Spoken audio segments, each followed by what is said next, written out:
Hi Beastie Besties, welcome back to my channel. If you're just joining me for the first time, hi, my name is Angelfish, pronouns they them, and welcome back to another overview recap of a previous assortment. Well, this time it's of a previous assortment. The first time I did a video like this, it was covering the new Scary Sweet Birthday line, but I figured that I would go over the first wave of Generation 3, since we're 3 years removed from them now. It's been a while. They're no longer on store shelves, haven't been for at least a year and a half. Well, it's been 3 years since they came out. 2 years since Claudine and Draculaura's first G3 looks have been off of shelves. And 1 year since Cleo, Laguna, and Frankie have been off of shelves from their first core looks. And also 1 year since Ghoulia, Deuce, and Toralei became unavailable for retail. So, time to cover them. Also, Coffee Break is going to be in this video because they came out the exact same day as the rest of G3's signature line, so I am including them in the first wave.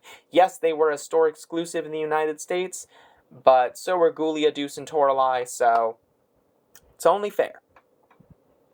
Now, Generation 3 first leaked all the way back in summer of 2022 with a prototype of Miss Cleo Denial.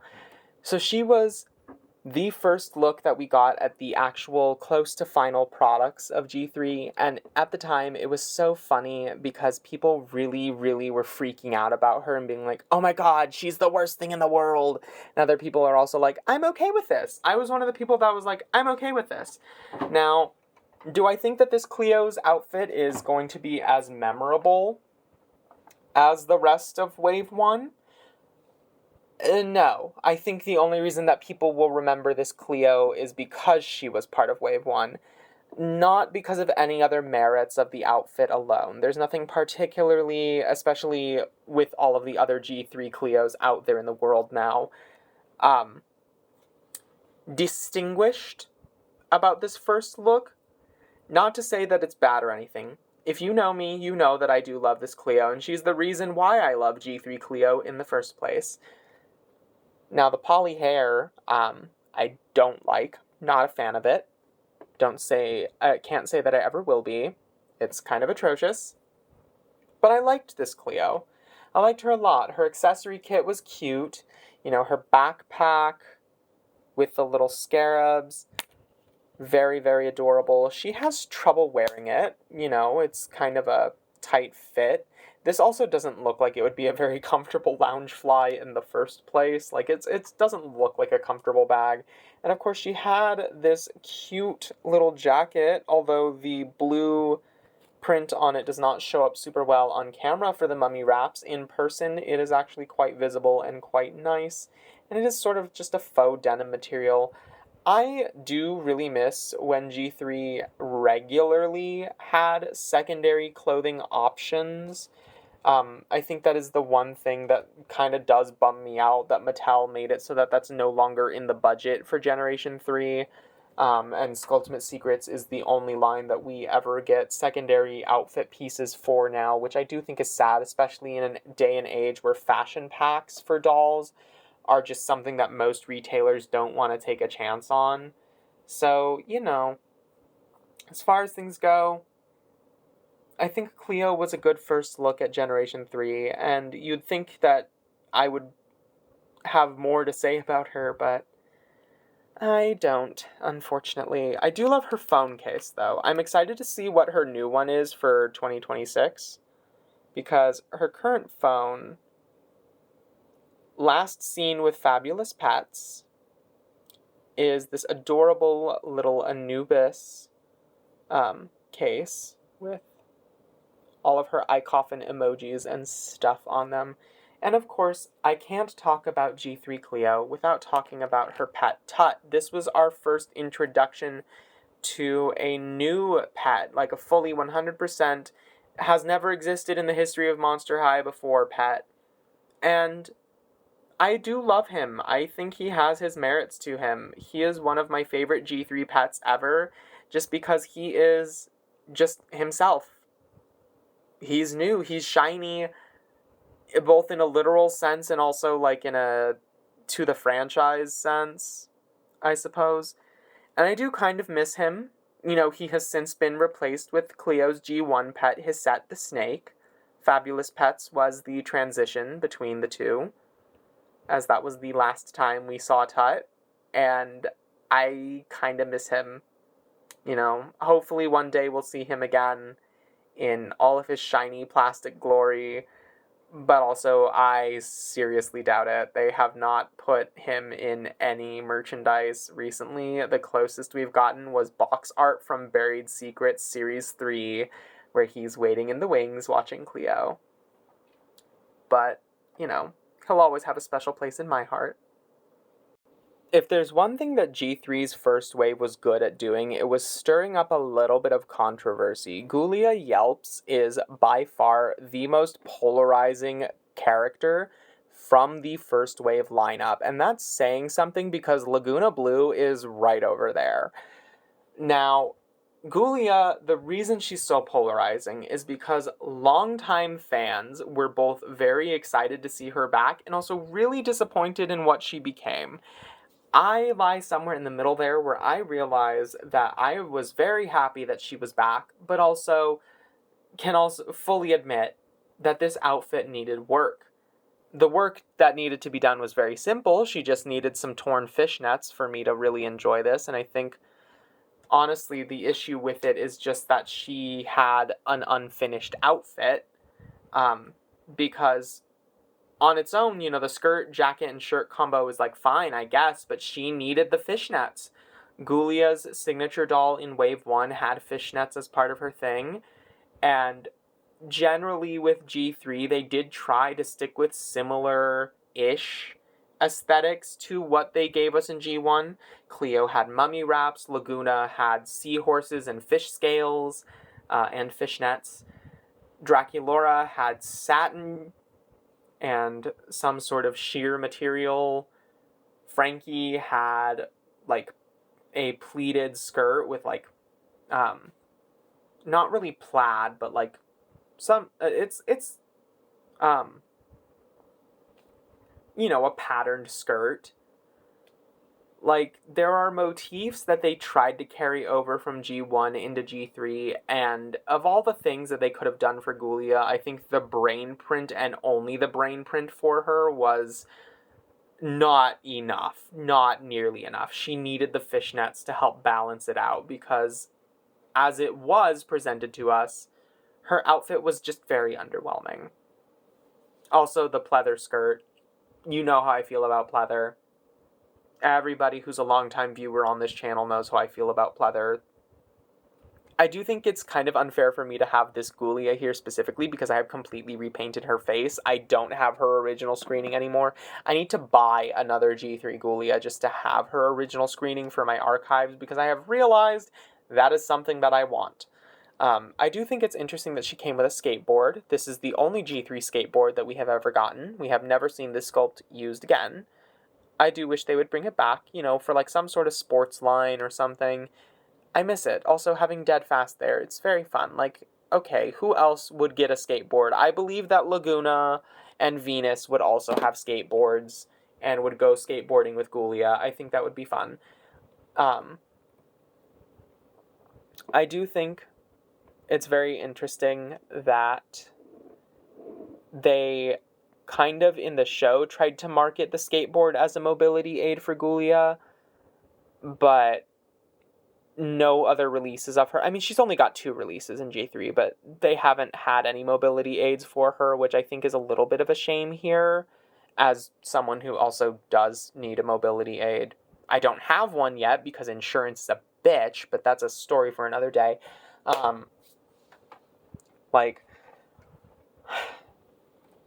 I think they could have pushed it a little further. Hopefully we'll get another deluxe version of Ghoulia in the future. I know it was, like, not super likely because due to low sales, they benched her after 2023. But hey, maybe if she does well enough in Buried Secrets, when she comes back, they can convince Mattel to give her another shot, because I think she does deserve one. She deserves another chance to be better. Also, Mattel, can you give her crutches, please?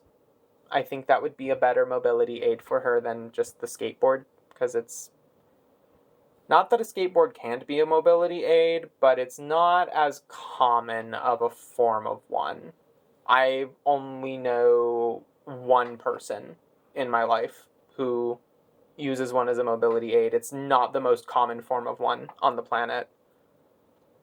On another note, I do think it's really funny how much my best friend um, really hates Sir Hoots a lot.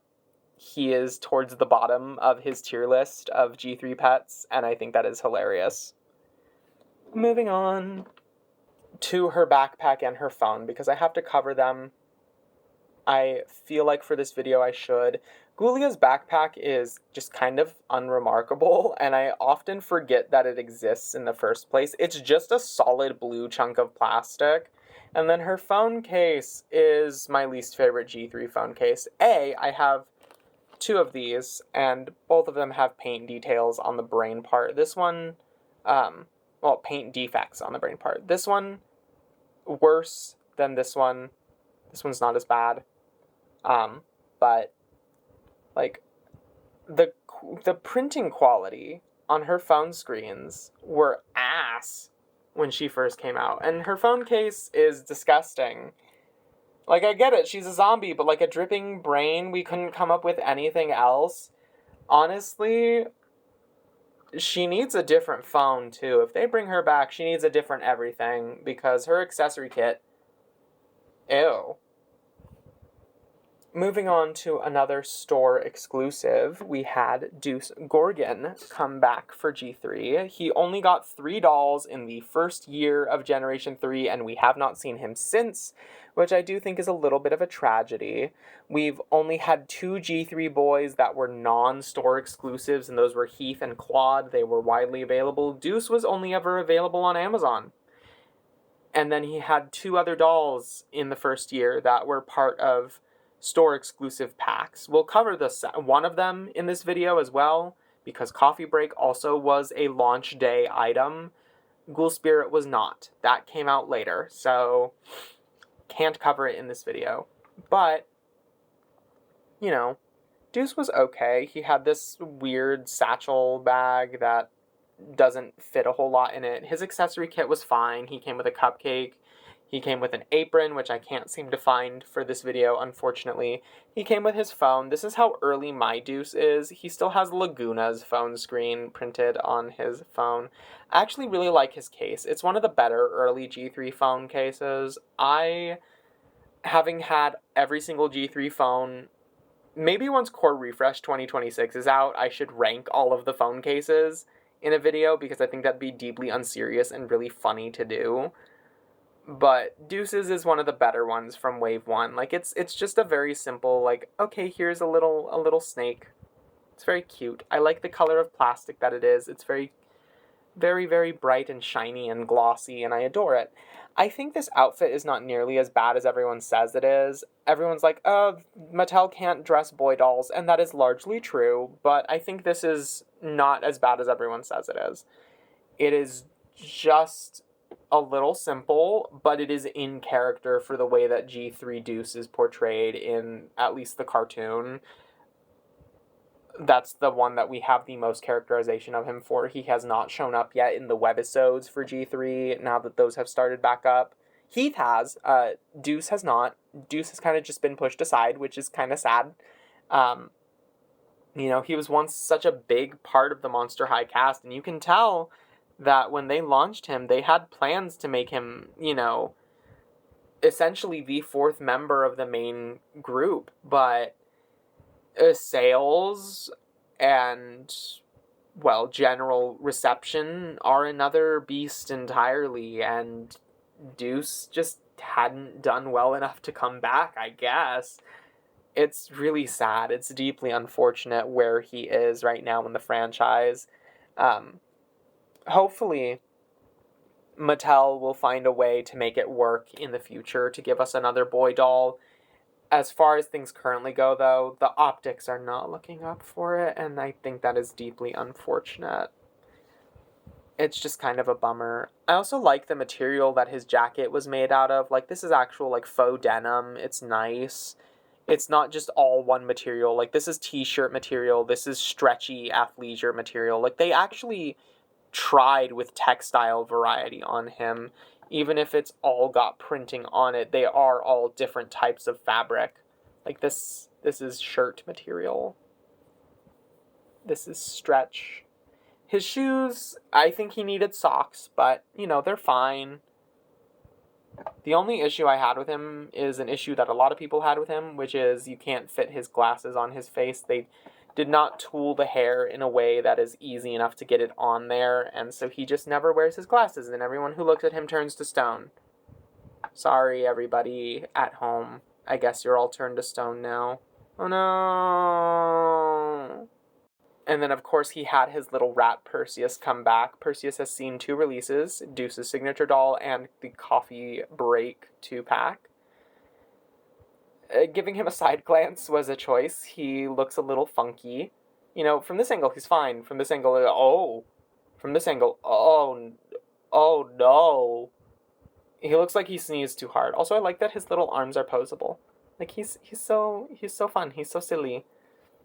I do think that's interesting that by the time we saw Perseus in the G3 cartoon, Deuce had been unavailable to purchase for normal retail price for almost a half of a year, if not slightly longer, because I believe that episode came out in 2024, and Deuce stopped being available for retail in, like, 2023, so I think that's kind of sad, and also kind of funny.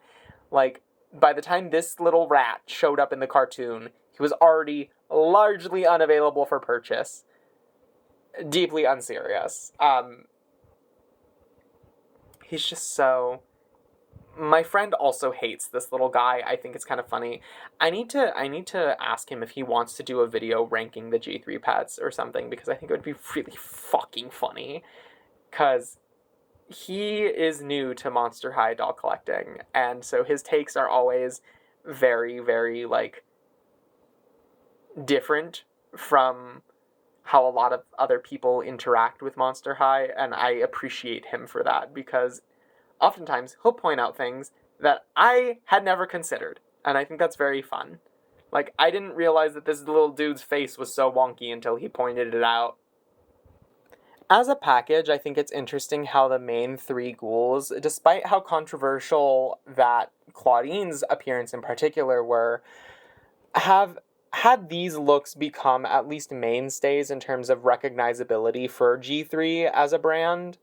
Like, when you ask someone what their thoughts are on the new Monster High, in theory, 9 times out of 10, they'll bring up these dolls. These 3 outfits have cemented themselves, for better or for worse, as G3's signature appearance. Which, first waves, generally, that is what happens, with very few exceptions. Like, I think Laguna's core refresh doll has largely eclipsed her in terms of public interest and public appearance. But G3 Laguna has always gotten clicks regardless, like, online. Frankie, I think a lot of people had a lot of positive things to say about them when they were first revealed and when we first saw them. You know, the puffy sleeves, the sweater vest. The sweater vest is coming back for next year, which is exciting. You know, I missed the sweater vest look on them. It's very cute. You know, we have the varsity jacket. We are losing the jacket as part of Frankie's signature silhouette for G3 next year, which you know, it'll take some time to get used to. I'm gonna miss it. Maybe not that much. I think the outfit does not need a jacket on their new one, but, you know. And then, of course, we had Frankie's little dog. It's interesting to see where we started out with the budget for the pets in G3, because Watsy has more detail on this release than he has gotten since. Most of the time, Watsy is just a solid color now with, like, a little bit of paint or a different color plastic for the hair and then his UV screening. He doesn't even have his wings on most releases anymore. Actually, he lost his wings after Creep Over. Like, they just ceased to exist. They didn't even, like, turn them into solid color nubs. He just gets nothing. Even on Coffee Break, he gets nothing. Coffee Break WotC is just plain silver, which at least we've gotten 3 different WotCs with this color of plastic now. This was the first one, but we'll get to Coffee Break in a second. I like this belt for Frankie. I dressed up as this Frankie for Halloween one year, minus the skirt, because I couldn't make one in time and I didn't want to buy green-ish, like blue leggings that year, because I just did not feel like explaining that to people that I was going to the Halloween party with. As far as this Frankie's accessory kit goes, they were also pretty good. You know, they had their slice of pizza, their Polaroid camera, their first eye coffin, which I think is also their eye coffin in the TV show. It's a very fun sculpt, a lightning bolt with stitch hearts. I think their new one for 2026 we actually finally have an image of, and it's just straight up a lightning bolt phone case, which is silver, and I think that's fun. It's different.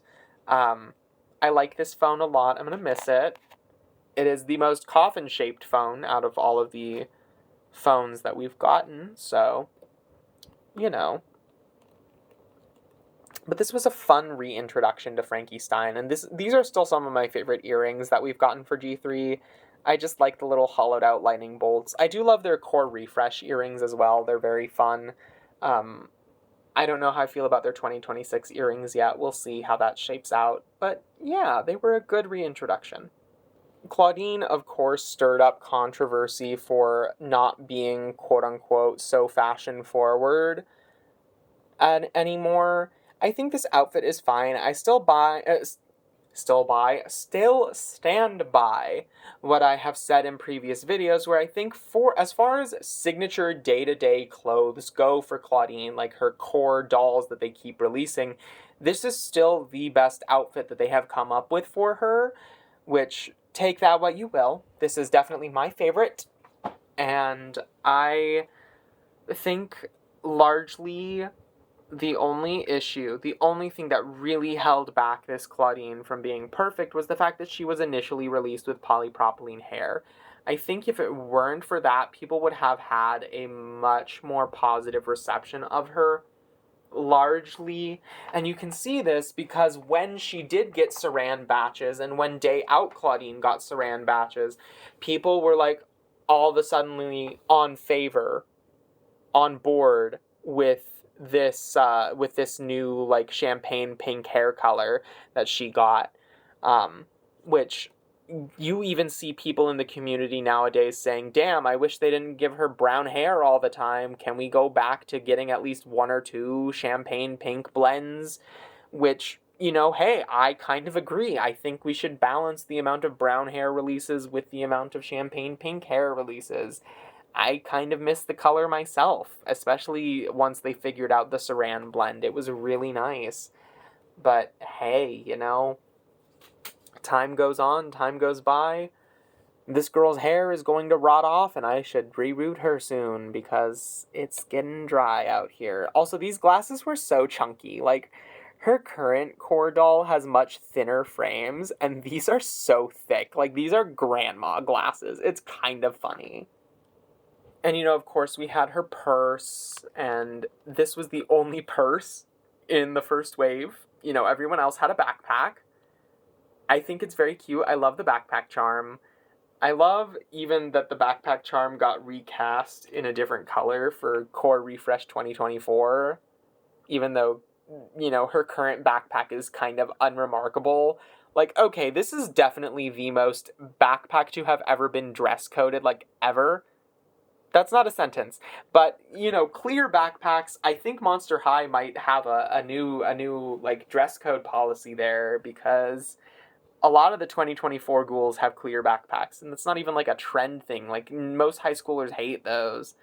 That's a dress code thing. And then here's her mess of a phone case. I think that's her camera right there. Most of the G3 phones forget to have the rear-facing camera. I think this one, upon further inspection, that little dot is the rear-facing camera.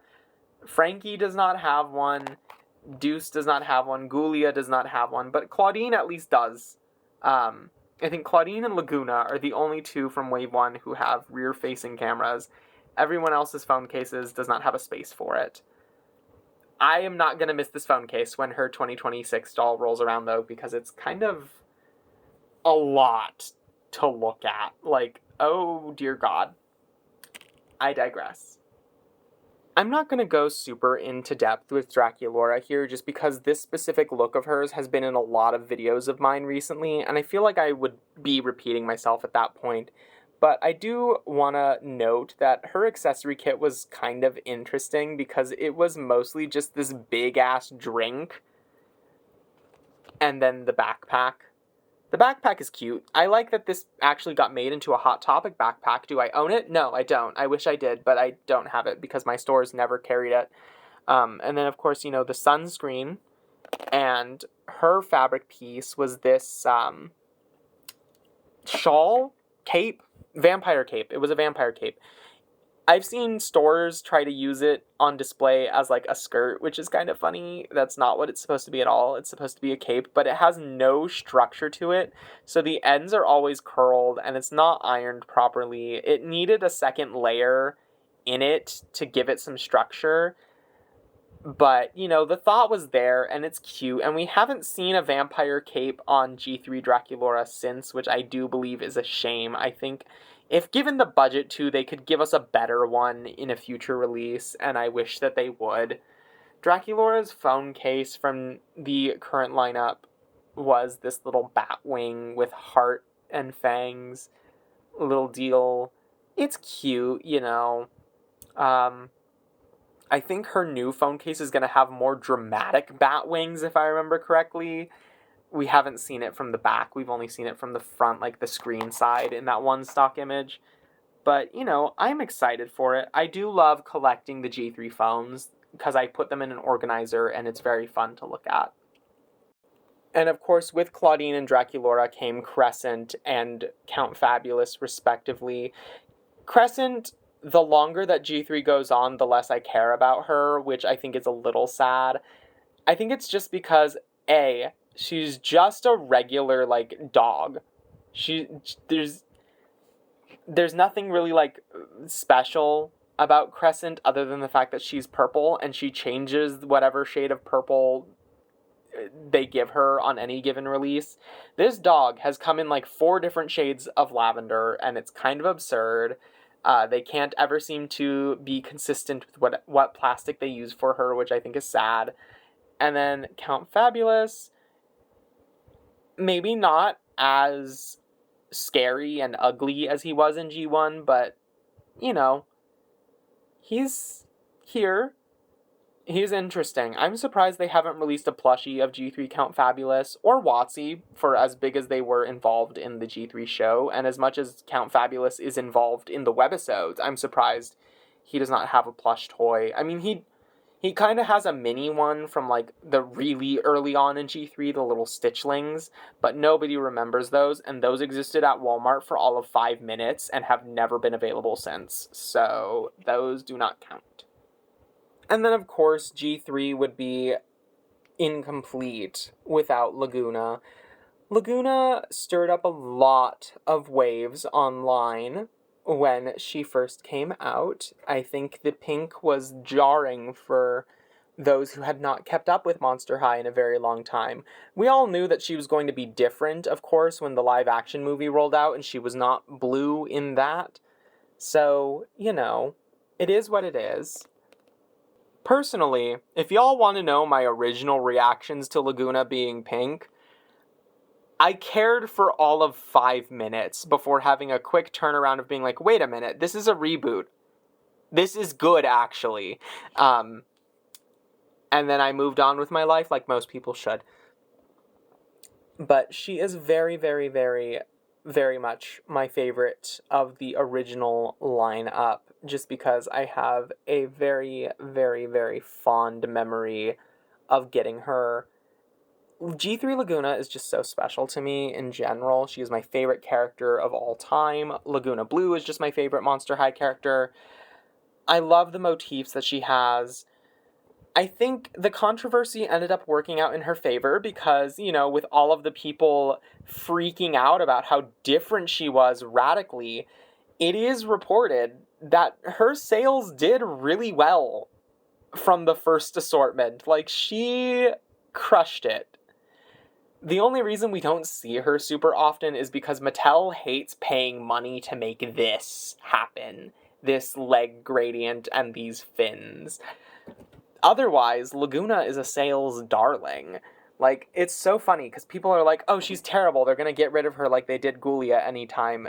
But she always has the sales numbers to back her up. It's just Mattel's a cheapskate corporation who doesn't like putting a budget towards her half the time. Like, okay. But I digress. I think it's really funny, though, as this look being so controversial for her has already largely faded away in terms of online memory. Only people who are actively involved in the Monster High fan base will still talk about her. Most casual fans or most people who only passively have interacted with Monster High have already forgotten about her and have all of the positive things to say about Core Refresh 2024, the current one with pants and the space buns. Which, you know what, that's fine. She finally got positive PR because people were seeing that she was being different. Also, her phone case, her shell phone, I'm gonna miss this. It looks like she just gets a regular coffin phone in 2026, and I'm kind of sad about that. Also, the shell motif with her backpack was just kind of random. Like, they really were going in on the shell motif for her early on. They kind of abandoned it for a bit there, but it's coming back next year. I do like this backpack. I hate the drippies, though. They maybe shouldn't have been included. They're kind of weird. Oh, I just broke her backpack. Okay, oops. And of course, she came with a bathing suit early on as well. I think this is probably one of the ugliest clothing pieces that she's ever had, but like in a good way, because it looks really bad on her signature doll. It does not go with the colors of her signature doll's hair blend at all. But if you put this on any other G3 Laguna release, aka Scaradice or Monster Fest, it looks really cute on them. And I think it just has to do with their rooting patterns and their hair blends and like some color theory stuff. It doesn't work with her first doll, but it does with her other later dolls. In retrospect, Toralei is such an interesting release because you can tell that retailers really did not want to give her a chance. She was a Walmart exclusive. They were the only ones that wanted her when G3 first launched because both of her first two dolls were exclusive to them. But then, after the second Monster High movie came out, I guess, and also after the series had been airing for a bit, customer reception kind of changed and more people started buying her from what I heard. So, good for her. She's become a mainstay. She's gotten several releases. She has more releases than Twyla does, and Twyla has been around at least, well, Twyla came out the year after Toralei, and she is equally popular from what I understand. So it is interesting. Although Toralei still falls into that trap, though, where even though she has a lot of dolls now, a lot of her dolls are still retailer exclusive. It's just they flip-flop back and forth from where they are available from, which is kind of odd. Her only two non-exclusive dolls are her polypropylene-headed dolls, Skulltimate Secrets Series 3 and Buried Secrets Series 2. Neither of which are particularly great, in my opinion. I think Neon Frights is better than Buried Secrets 2, though, so she's got that going for her. Overall, I think Toralei's accessory kit was underwhelming in retrospect. Like, it was just a backpack, a band t-shirt, which she's wearing. It's cute and all. And then, like, some snacks. I don't even remember where I put her phone case. It's just kind of okay. Like, moving on. For our final look at dolls from the very first wave, I am including Coffee Break because they came out on the same day as all of the other signature dolls. And I remember them fondly. I remember being so excited for them. I ordered them from Target alongside Gulia. I did not film Gulia's unboxing because her screening was wonky, but I remember being so excited for this 2-pack. I love them so, so much. I do think it is kind of sad that Frankie's entire outfit, minus like the white part of their t-shirt, is doomed to peel in the coming years. Like, you can see, it's full of creases over the years that have formed, and I do think that's kind of upsetting. This screening is also so unique for Frankie. Apparently, it's an error, and they were never supposed to look like this stylistically, but, you know, it's what we got, and I think it's still really pretty. Is it overhyped? A little, yeah. I definitely think this screening is overhyped, especially compared to other side glance Frankies that we've gotten since then. But I still would be lying if I said I did not love this. And their hair blend is also really, really cute. Like, okay. Is it simple? Is it just platinum blonde with 2 black chunky streaks and 1 blue highlight underneath? Yeah, it is. But it's very nice, and I appreciate it greatly. Also, I think it's funny that they threw back in the Beetlejuice tie, and people were like, wait a minute, that's not fair. Beetlejuice was a collector. I remember people being mad about this being used at the time. I don't know if people are still mad about it. I also think it's very funny how their shoes, people were back then like, this is a ripoff of Amaya Rain from Rainbow High. Because her shoes were like that on her first doll. Honestly, I kind of forget about these boots half the time. Oh my god, Frankie, you're not in focus. Get in focus, please. And of course, they came with Watsy. Watsy's first release in plain silver, whom I've already covered earlier in this video. And this video is a chonker, so I apologize deeply. And then, of course, we had Deuce's second release, which was a Target exclusive. You know, he was in that 2-pack too. He has this side glance screening, which I think is very fun. I think it is more fun than in his first screening. And then he has this outfit, which is certainly an outfit. It has aged. It has aged like, I don't want to say milk because milk turns into cheese curds, but it has aged. It has aged like bread. You know, it's gotten a little stale. I remember really liking this outfit when it came out, but as the years have passed, I think if it weren't for his face, and I think maybe his pants are fine. I like the pants. I actually like the pants. But as the years have gone by, the more I've realized, I don't think I would have bought him if, like, if the rest of G3 had already been out looking at him. Like, I just think his outfit's kind of unremarkable. Anyway, that is all the time I have for this video. Closing thoughts.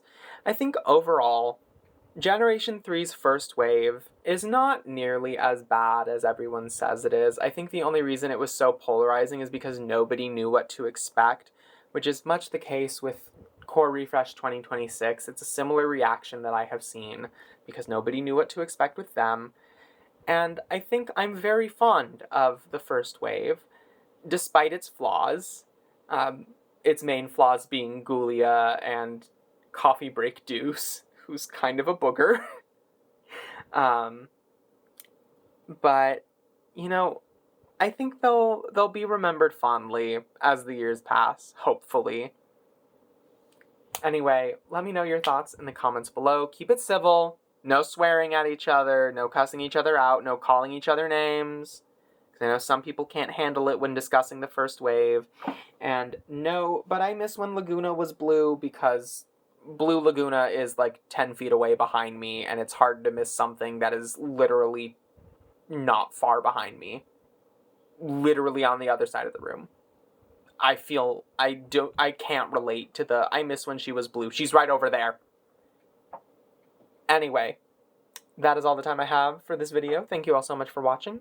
I will see you all in the next one.